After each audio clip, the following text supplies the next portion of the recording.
चलिए मेरा नेक्स्ट बहुत ही इंपॉर्टेंट एक और कॉन्सेप्ट है हमारा इसी एनिमल किंगडम में, तो वो क्या है, दैट इज बॉडी टेम्परेचर। अब ये छोटी छोटी टर्म्स हैं जो आपने ध्यान में रखनी है, कोई ज़्यादा इसमें टेक्निकलिटी नहीं है। अब बॉडी टेम्परेचर के बेस पर हम एनिमल किंगडम में एनिमल्स को दो हिस्सों में डिवाइड कर देते हैं। दो तरह के एनिमल्स होते हैं। अब वो दो तरह के एनिमल्स क्या हैं? नंबर एक, कोल्ड ब्लडेड एनिमल्स, या हम इसे क्या कहते हैं, ओकिलोथर्मिक। ओकिलोथर्मिक, या हम इसे एक और नाम से भी बोलते हैं, कई बार लिखा होता है एक्टोथर्मिक। तो ये तीनों नाम आपने याद रखने, एक्टोथर्मिक एनिमल्स, याद रहेगा बेटा। अब इसके बाद अब ये एनिमल्स कौन से होते हैं, कोल्ड ब्लडेड एनिमल्स कौन से होते हैं? हम अगर एग्जांपल्स देने की कोशिश करें तो एग्जांपल्स में हमारे पास फिशेस आ जाती हैं, एम्फीबियंस आ जाते हैं, और रेप्टाइल्स भी आ जाते हैं। इसके अलावा रेप्टाइल्स भी। अब ये एनिमल्स होते क्या है? देखिए सिंपल बात है कि ऐसे एनिमल्स जो अपना बॉडी टेम्परेचर चेंज कर लेते हैं according to the outer environment, जो अपना बॉडी टेम्परेचर चेंज कर लेते हैं according to the outer environment, adjust कर लेते हैं। जैसा बाहर टेम्परेचर होगा वैसे ही ऑलमोस्ट वो अपने अंदर मेंटेन कर लेते हैं। जबकि हमें ह्यूमंस में ऐसा नहीं होता, मैमल्स में ऐसा नहीं होता, बर्ड्स में ऐसा नहीं होता। लेकिन कुछ ऐसे एनिमल्स हैं जो टेम्परेचर के हिसाब से अपनी बॉडी टेम्परेचर को चेंज कर लेते हैं। और बड़ी सिंपल सी एग्जांपल अगर रेप्टाइल्स में आप देखो तो क्रोकोडाइल्स जो हैं वो इसी तरह के होते हैं, फ्रॉग्स जो हैं वो इसी तरह के होते हैं। आपने देखा होगा कि क्रोकोडाइल क्या है, धूप में लेटा रहता है, देखा कभी? तो जब वो धूप में लेटा रहता है तो कर क्या रहा है, एंजाइमेटिक एक्टिविटी। उसका मेटाबॉलिक रेट ही जो है वो टेम्परेचर पे डिपेंड करता है। अब ये जो एनिमल्स होते हैं इनकी एक बड़ी खासियत होती है। इनकी एक खासियत क्या है कि ये जो आर्कटिक जोन्स हैं, आर्कटिक एंड टुंड्रा जोन्स, ठंडे इलाके, वहां नहीं पाए जाते, वहां ये एनिमल्स नहीं होते। समझ आई मेरी बात? ये कहां पाए जाते हैं? ये वहां पाए जाते हैं जहां पर होता क्या है कि जहां पर टेम्परेचर जो है नॉर्मल रहता है, ट्रॉपिकल एनवायरनमेंट होता है। ये ऐसे एनवायरनमेंट में पाए जाते हैं, गर्म इलाकों में पाए जाते हैं। मैंने जैसे क्रोकोडाइल की एग्जांपल दे दी। तो इसका मतलब यहां हम डेफिनेशन क्या कहेंगे, दे मेंटेन, और हम ऐसा कह सकते हैं adjust their body temperature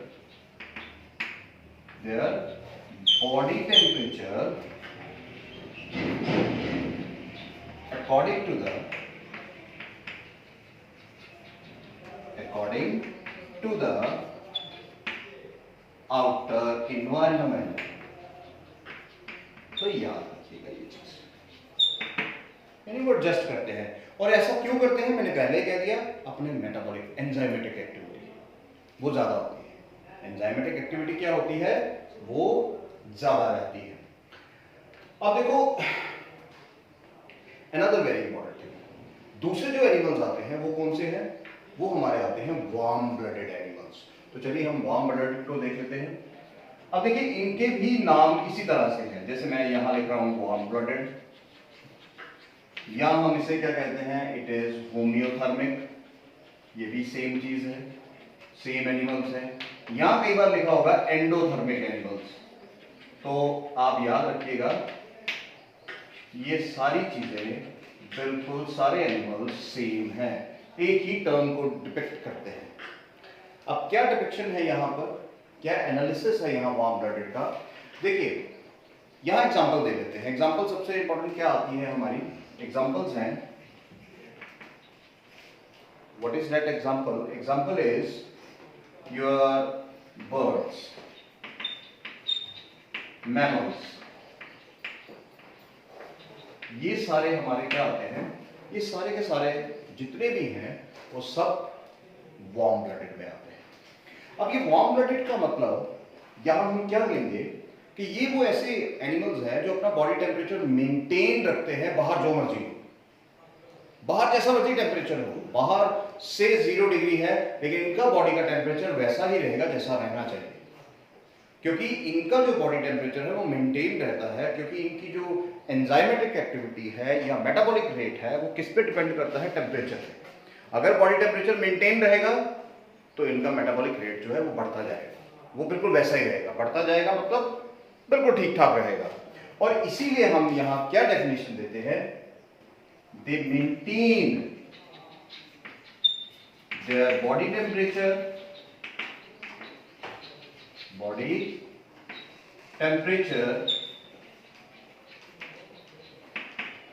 despite changes in the outer environment. Clear? तो याद रखिए ये वो एनिमल्स है, और ये एनिमल्स आपको ठंडे इलाकों में मिलेंगे, अल्पाइन एरियाज में भी मिलेंगे, टुंड्रास में भी मिलेंगे, आर्कटिक एरियाज में भी मिलेंगे। तो ये आर्कटिक एरियाज में भी पाए जाते हैं, टुंड्रास में भी पाए जाते हैं, तो कहने का मतलब है ठंडे इलाकों में भी पाए जाते हैं, ये वहां पाए जाएंगे। सो यहाँ पर एक और चीज जो मैं यहाँ कोल्ड ब्लडेड एनिमल्स में कहना चाहता हूँ, ये बड़ा एक इंपॉर्टेंट प्रोसेस अपनी लाइफ में अपनाते हैं, हम आगे इसकी बात करेंगे। वो क्या है? वो है summer sleep and winter sleep.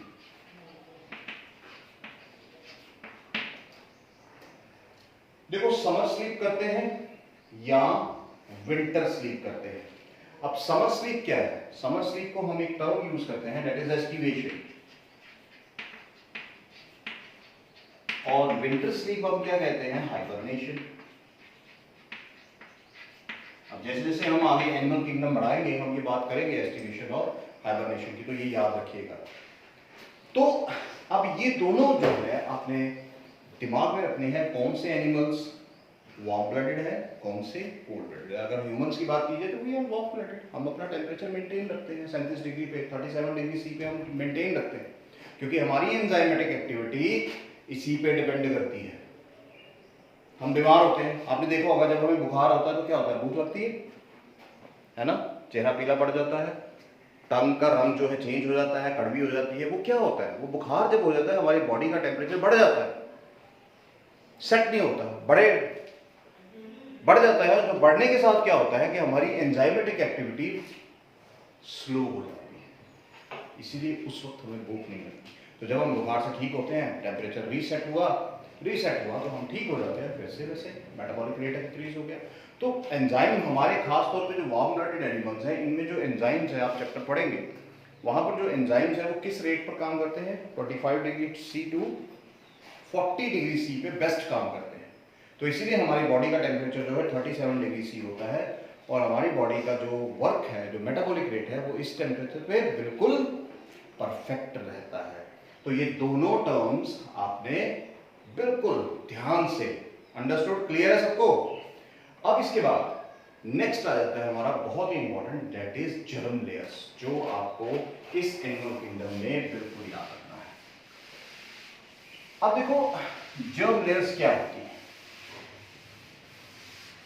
देखो जब डेवलपमेंट होती है, जाइगोट बनता है, जब भी फर्टिलाइजेशन के वक्त जाइगोट बनेगा तो जाइगोट आगे डेवलपमेंट करता है। वो डेवलपमेंट स्टेजेस आती हैं, क्लीवेज आता है, गैस्ट्रुलेशन ब्लास्टुलेशन आती है, गैस्ट्रुलेशन आती है। तो ये जितने भी डेवलपमेंटल स्टेजेस हैं ये सभी एनिमल में होती हैं। अब ये एनिमल्स जब भी डेवलपमेंट करते हैं तो वो कुछ लेयर्स बनाते हैं अपनी बॉडी में। वो लेयर्स क्या होती हैं? वो लेयर्स हैं जर्म लेयर्स। चलिए, बहुत ही इंपॉर्टेंट टॉपिक, दैट इज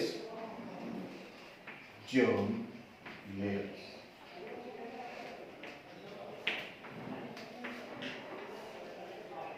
अब देखो जर्म लेयर्स में क्या होता है। जर्म लेयर्स में ये कब बनती हैं? During embryogenesis. एम्ब्रियो की डेवलपमेंट के वक्त और इस एम्ब्रियोजेनेसिस में एक प्रोसेस होता है दैट इज गैस्ट्रुलेशन, और इसी गैस्ट्रुलेशन के वक्त वो तीनों लेयर्स बनती हैं, 3 लेयर्स बनती हैं। अब वो 3 लेयर्स कौन सी हैं?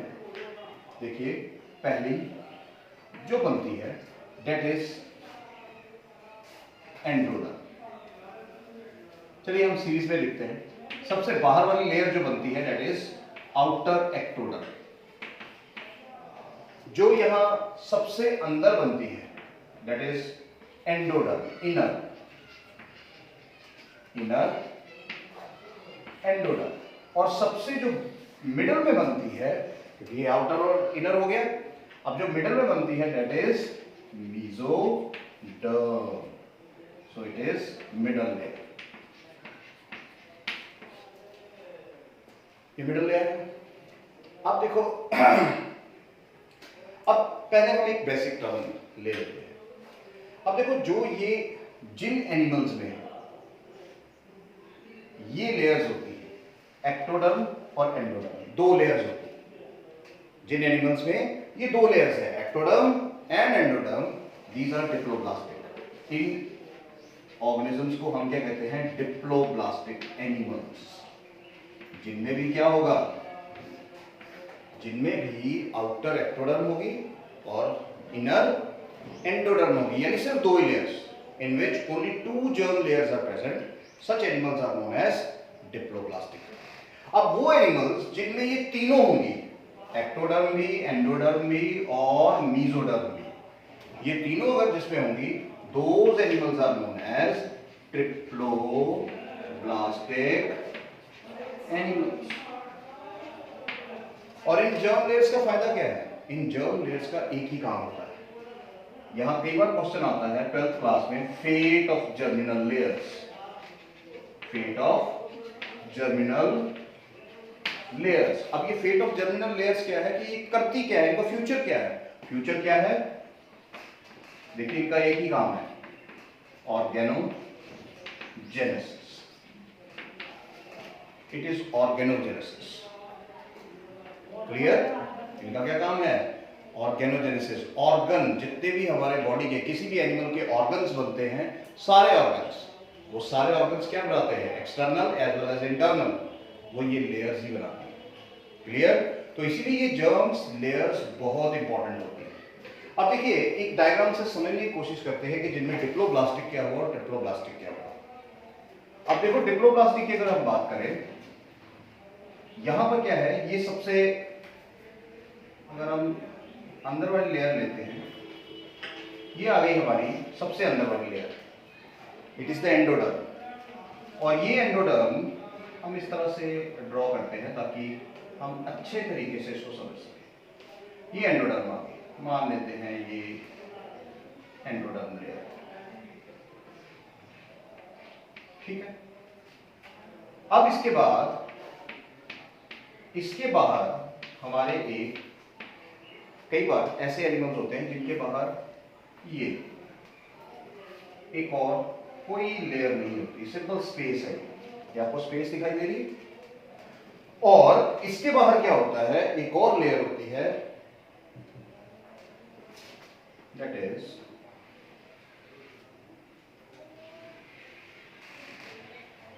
Another layer. और ये लेयर क्या है? This layer is ectoderm, सबसे बाहर की।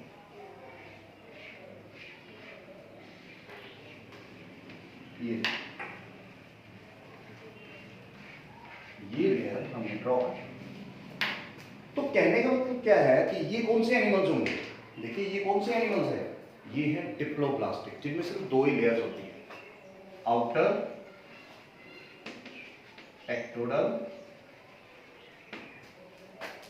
मिडल, इसमें इस लेयर को हम कहते हैं मेसोग्लोया। एक स्पेस होती है, इट इज अ स्पेस, हम पढ़ेंगे इसके बारे में। और सबसे अंदर वाली ये जो आपको दिखाई दे रही है, दिस इज इनर एंडोडर्म। तो ये क्या हुए? ये कौन से एनिमल्स हैं?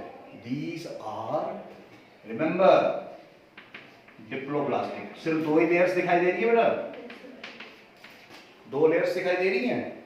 सो ये क्या है, डिप्लोब्लास्ट। अब इसके मुकाबले में अगर हम एक और ले लेते हैं यहां अंदर, सिमिलरली यहां हमें दिखाई देती है ये एक लेयर अंदर वाली, ये अंदर वाली लेयर हम बना देते हैं इस तरह से जल्दी से, और इसके बाहर एक और लेयर आ जाती है,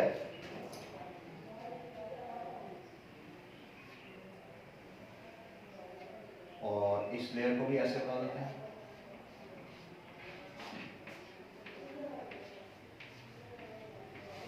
ये लेयर क्या है, द मेसोडर्म, और इसके बाहर एक और लेयर आ जाती है,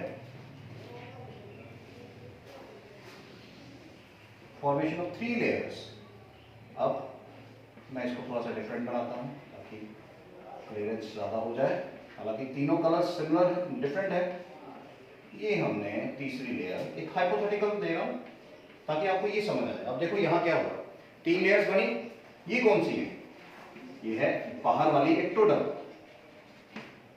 और यहां पर ये कौन सी है, this is the middle mesoderm, और ये कौन सी है सबसे अंदर वाली ब्लू वाली, दिस वन इज एंडोडर्म। तीनों लेयर बनी, तो ये कौन से हैं, ट्रिप्लोब्लास्टिक एनिमल्स में इस तरह से लेयर्स बनती है। क्लियर नहीं हुआ, समझ आ रहा है। कल हम करेंगे बाकी पार्ट, जो इसका लास्ट पार्ट है ऑलमोस्ट बहुत इंपॉर्टेंट, बॉडी सिलो, और वो एक सेपरेट टॉपिक इसलिए लगता है क्योंकि वो अलग से पूछा जाता है, कई बार 3 मार्क्स में बॉडी सिलो पूछा जाता है और उसमें से बहुत सारे एमसीक्यूज आते हैं। ठीक है, चलिए।